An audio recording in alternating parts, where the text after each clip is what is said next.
Background kitab Yesaya, Yesaya ditulis oleh Nabi Yesaya. Nabi Yesaya menerima nubuatan dari Roh Kudus. Amin. Dan kitab Nabi Yesaya disebut juga kitab penyelamatan, the book of salvation. Karena Allah punya rancangan menyelamatkan umatnya, umat pilihannya, bangsa Yehuda pada saat itu umat Israel. Tetapi juga di dalam kitab Yesaya, Allah punya rancangan menyelamatkan saudara dan saya. Katakan amin. Kenapa? Karena kitab Yesaya merupakan kitab di dalam perjanjian lama, kitab nabi-nabi yang memuat paling banyak, paling lengkap nubuatan mengenai pribadi Tuhan Yesus. Saudara akan bisa melihat pribadi Tuhan Yesus dalam kitab Yesaya di sini dan di sana begitu banyaknya. Dan nggak memungkinkan untuk kita melihat semuanya hari ini. Tapi ketika saya berdoa, ada pesan-pesan tertentu dari firman Tuhan di dalam kitab Nabi Yesaya, dan sungguh digenapi dalam Tuhan Yesus. Janji itu untuk digenapi bagi kita. Katakan amin. Amin. Kitab Yesaya ditulis tahun 740 sebelum Masehi sampai 690 sebelum Masehi. Amin. Jadi ada 700 tahun. Dan setiap detil nubuatan mengenai pribadi Tuhan Yesus, walaupun 700 tahun, tidak ada yang terlewatkan, tidak ada yang dibiarkan, semuanya, setiap detilnya digenapi. Katakan amin. Jadi kalau kita tarik dari kitab Kejadian, ini zaman Adam, Kejadian sampai kepada zaman Abraham itu 2000 tahun. Amin. Dari zaman Abraham kepada zaman Daud 1000 tahun. Dari zaman Daud kepada zaman perjanjian baru, Allah menjadi manusia, Yesus Kristus Tuhan kita 1000 tahun. Wah, ininya kurang ini ya. Ukurannya kurang pas. Jadi 2000, 1000, 1000, 4000. Amin. Enggak pakai diskon. 4000 tahun. Jadi Allah punya rancangan keselamatan dan digenapi di dalam Tuhan Yesus 4000 tahun. Artinya apa? Allah begitu detailnya, Allah begitu kompleksnya, Allah begitu panjangnya menyelamatkan saudara dan saya. Katakan amin. Dalam rentang 4000 tahun, nubuatan dari manusia jatuh ke dalam dosa. Di Kejadian 3:15, Allah mengatakan bahwa keturunan dari perempuan ini akan meremukkan kepala dari ular. Itu janji penyelamatan mula-mula. Lalu digenapi, zaman Abraham dibukakan lagi nubuatan-nubuatan, zaman Daud dinubuatkan mengenai kedatangan Mesias, zaman nabi-nabi, Yesaya di sini sampai kepada zaman Tuhan Yesus, semuanya digenapi, tidak ada yang tidak digenapi. Katakan sama saya, semuanya digenapi. Tidak ada yang tidak digenapi. Katakan sama saya, Allah setia. Jadi kalau dalam 4000 tahun tidak ada satupun janji Tuhan, nubuatan Tuhan yang dilewatkan, yang dibiarkan. Allah begitu kompleksnya, begitu detailnya, begitu panjangnya waktunya dalam merancangkan keselamatan buat saudara dan saya, dan digenapi zaman kita 2000 tahun kemudian kita menerimanya. Masakan dalam waktu yang hitungan tahun kau mengalami persoalan masalah, Tuhan tidak menolongmu. Kalau dia sudah begitu panjangnya, kompleksnya, detailnya menyelamatkan hidup saudara dan saya. Beri kemuliaan buat Tuhan Yesus Kristus. Amin. Mari kita lihat. Jadi kitab Yesaya merupakan kitab yang paling lengkap, memiliki skop yang paling lengkap menyatakan kehidupannya Tuhan Yesus. Yesus Allah kita sudah ada sebelum Yesaya. Dia Allah pencipta dari selama-lamanya sampai selama-lamanya. Tapi kedatangannya sebagai manusia, kehidupannya Allah menjadi manusia, dinubuatkan oleh Yesaya itu paling lengkap. Mulai dari pengumuman akan kedatangannya, ada orang yang Tuhan kirim untuk buka jalan, untuk teriakin, kasih tahu, hey, bertobat, bertobat, kerajaan Allah sudah dekat. Siapa namanya? Yohanes Pembaptis. Betul. Amin. Lalu kelahirannya, lalu kehidupan pelayanannya, pengajarannya, lalu kematiannya, kebangkitannya, dan kedatangannya kedua kali, semua begitu detail. Apalagi terutama peristiwa salib ditulis dalam Yesaya 52 dan Yesaya 53, begitu detailnya, begitu jelasnya, dan setiap detailnya benar-benar digenapi Tuhan Yesus di atas kayu salib. Amin.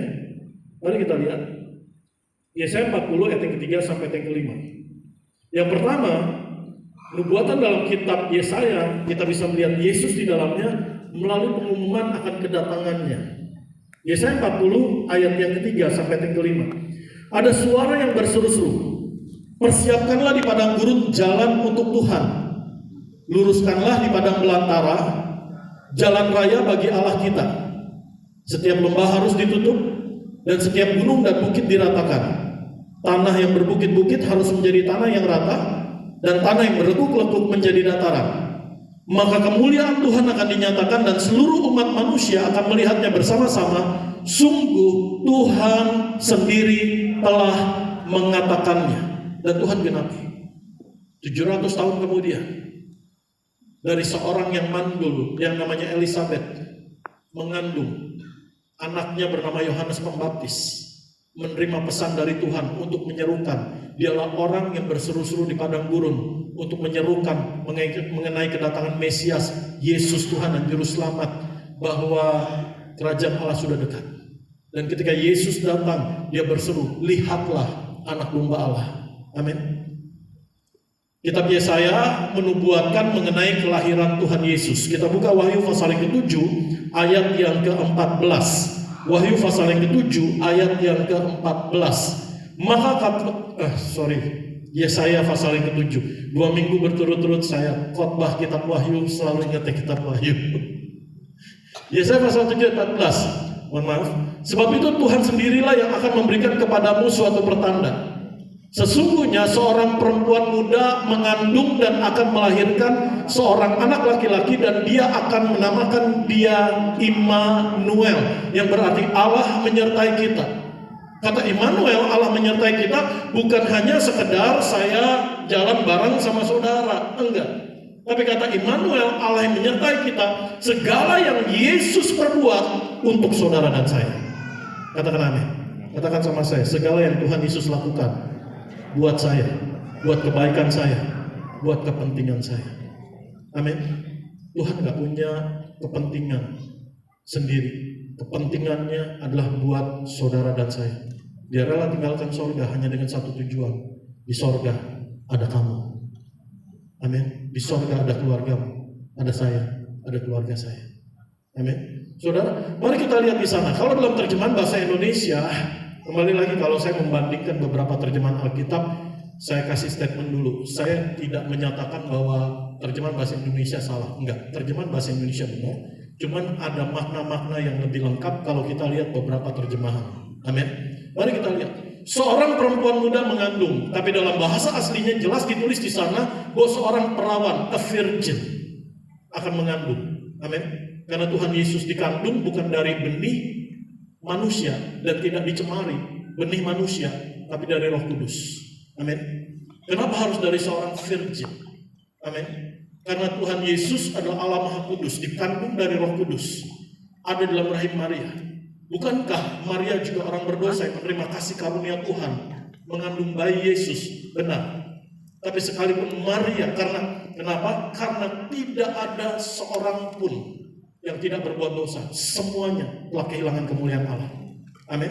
Saudara, tetapi karena bayi Yesus ada dalam rahim Maria, amin, tetapi darah Yesus tidak bercampur dengan darah Maria. Kok bisa, Pak?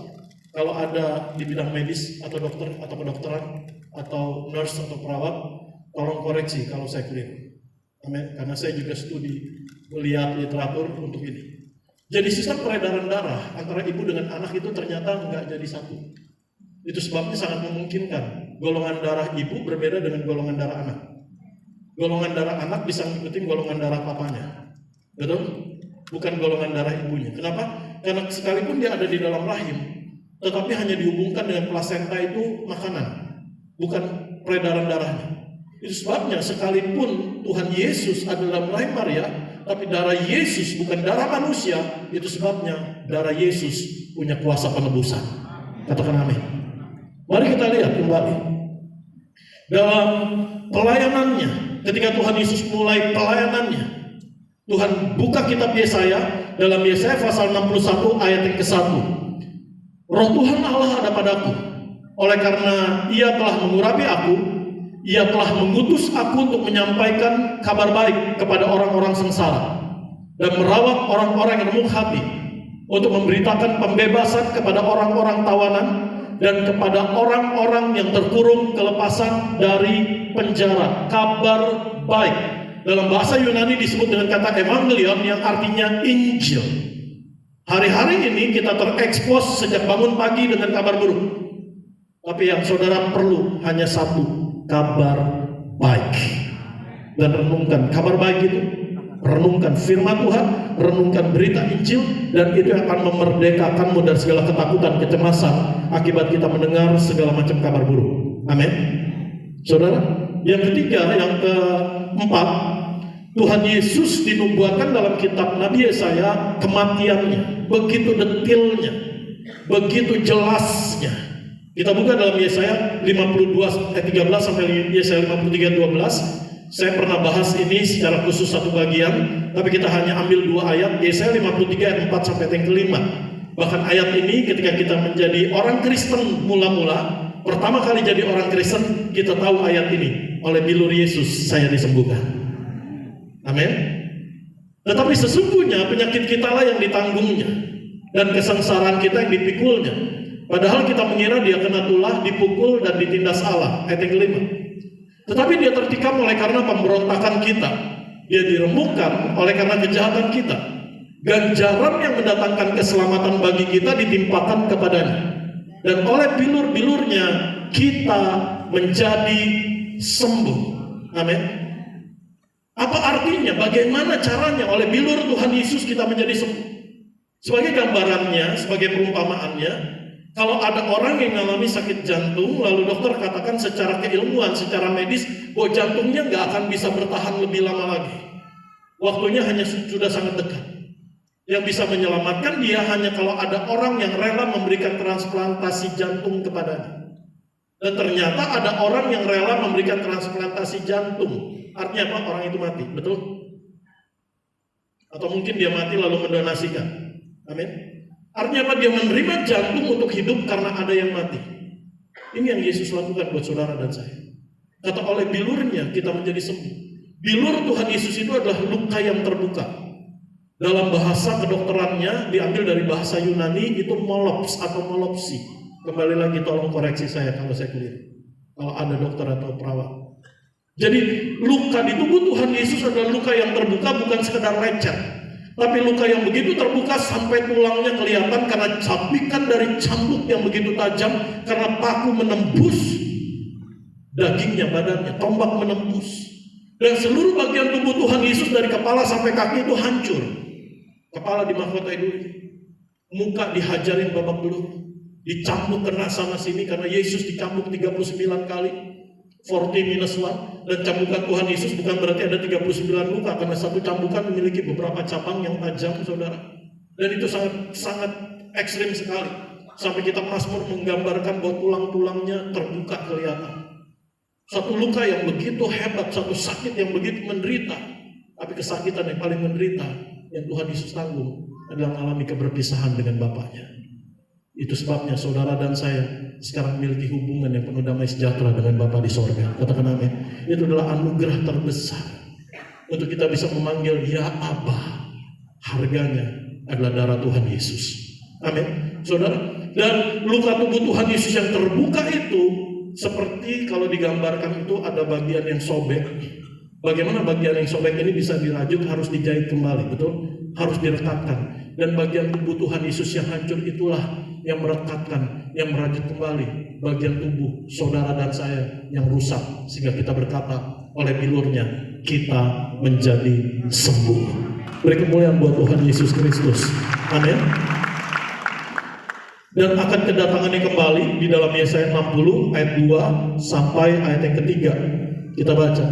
Sebab sesungguhnya kegelapan menutupi bumi dan kekelaman menutupi bangsa-bangsa. Tapi terang Tuhan terbit atasmu dan kemuliaannya menjadi nyata atasmu. Bangsa-bangsa berduyun-duyun datang pada terangmu dan raja-raja pada cahaya yang terbit bagimu. Satu hari Tuhan Yesus datang kembali. Setiap lutut akan bertelut, setiap lidah akan mengaku Yesus Kristus adalah Tuhan. Katakan amin. Tapi yang tidak percaya dan tidak menerima Yesus akan ketinggalan. Berbahagialah saudara dan saya yang sejak sekarang percaya bahwa Yesus yang sangat mengasihimu, Dia akan datang kembali untuk mengangkat kita bersama Dia di dalam awan-awan kemuliaan yang kekal. Katakan amin. Amin. Saudara, jadi begitu banyak nubuatan di dalam perjanjian lama. Kembali lagi, saya berjalan lagi dari kitab Kejadian. Kejadian tadi sampai Abraham berapa? 2000 tahun. Abraham sampai Daud 1000 tahun. Daud sampai kepada Tuhan Yesus 1000 tahun. Dari mana kita tahu? Baca Lukas 3. Di sana ada silsilah. Amin. Dari siapa keturunan Adam, siapa-siapa. Itu 4000 tahun rentang waktunya. Dan dalam waktu rentang 4000 tahun ini ada 333 nubuatan yang begitu spesifik, begitu detail mengenai kedatangan Mesias, Yesus Kristus Tuhan kita. Amin.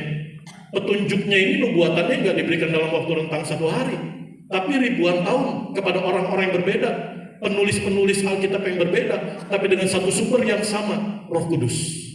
Amin. Di zaman Adam dibukakan, di zaman Abraham diberikan nubuatan, di zaman Musa seorang nabi akan dibangkitkan dari antara kamu, dibukakan.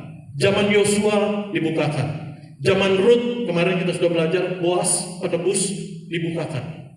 Lalu zaman Daud dibukakan, zaman Yesaya dibukakan, zaman Yeremia sampai Maleaki dibukakan. Jadi dalam rentang waktu 4000 tahun ada 333 nubuatan dan harus menunjuk, digenapi oleh satu pribadi di tempat yang sama, di waktu yang sama.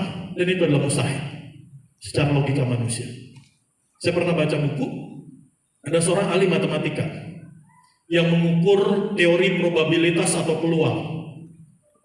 Bagaimana 333 nubuatan ini sepanjang 4000 tahun harus digenapi oleh satu pribadi yang sama, di tempat yang spesifik, di saat, di waktu yang spesifik. Semuanya harus detail, semuanya harus menggenapi 333 nubuatan di dalam rentang waktu 4000 tahun. Dia mulai hitung teori probabilitas, triliun sekian. Sederhananya dia gambarkan begini. Saya ambil kota Jakarta. Saya punya kunci. Kuncinya saya grafir pakai inisial saya. Lalu saya bikin kunci yang serupa, banyak banget, lautan kunci. Saya sebarin, ini gambaran aja saudara, untuk mengukur betapa mustahilnya. Saya sebarin di seluruh Jakarta, semuanya lautan kunci, nggak kehitung banyaknya, tingginya selutut, bukan banjir lagi Jakarta. Lautan kunci semua, kunci yang serupa. Lalu saya lempar, saya umpetin kunci ini sembarangan, saudara nggak tahu. Saya umpetin satu kunci ini yang saya grafir pakai nama saya umpetin entah di atas, entah di dalam, entah paling bawah, entah di Kalimalang, entah di Duren Sawit, entah di Senen, entah di Kebon Jeruk, entah di gedung Gereja Tiberias Puri, saudara nggak tahu. Pokoknya saya umpetin. Lalu saudara dilepasin dimanapun, anywhere, di satu tempat di Jakarta, saudara hanya diberi satu kali kesempatan untuk menemukan kunci yang saya grafir ini. Bisa ketemu? Gak usah Jakarta deh, Plaza Semanggi deh. Semuanya ditutup pakai kunci, lautan kunci, setinggi selutut. Lalu saya umpetin kuncinya, entah di sebelah mana, di sebelah ujung bagian west lobby atau main lobby, pokoknya saya umpetin. Tadi dalam gedung ini pokoknya saya umpetin. Lalu saudara hanya diberikan satu kali kesempatan untuk menemukan kunci yang dimaksud. Bisa? Nggak mungkin. Itu sesuatu yang mustahil. Demikianlah menurut akal logika pikiran manusia, mustahil untuk 333 nubuatan sepanjang 4000 tahun harus digenapi oleh satu pribadi yang spesifik, di waktu yang spesifik, di tempat yang spesifik. Tetapi bagi Allah tidak ada yang mustahil. Beri kemuliaan buat Tuhan Yesus Kristus. Amin.